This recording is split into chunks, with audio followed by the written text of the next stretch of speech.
এত মামলা, এত খুনের মামলা,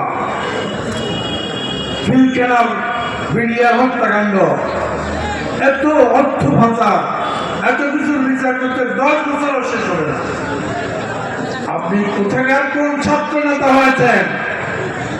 আপনি শহীদ মিনারে দাঁড়িয়ে বলেন সংস্কার শেষ না হওয়া পর্যন্ত।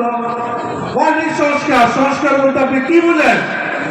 সংস্কার একটা চলন্ত প্রক্রিয়া, সারা জীবন সংস্কার হবে, সারা বছর সংস্কার হবে, সারা দিন সংস্কার হবে, প্রতিদিন, প্রতি বছর, প্রতি 10 বছর, 20 বছর, 50 বছর, যত সময় যাবে তত সংস্কার হবে, যত সময় যাবে তত সংস্কার হবে।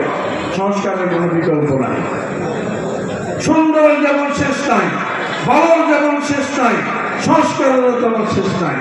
খারাপের যেমন শেষ নাই, মন্দের যেমন শেষ নাই, সংস্কারেরও তেমন শেষ নাই। সরকার সংস্কার প্রতিদিন হতে পারে। এই টেবিল এখান থেকে ওইদিকে যদি নিয়ে যাওয়া হয়, এটা একটা সংস্কার।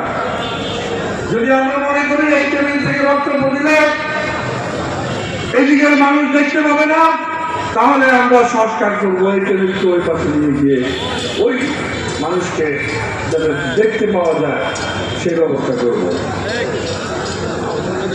সংস্কার মানে হলো আপনাদের মধ্যে কোনো যদি পরিবর্তনের দরকার হয়, আপনাদের বসায়, আপনাদের চলনে বলনে, আপনাদের পোশাকে আশাকে, সেটা আমরা উপদেশ দেব।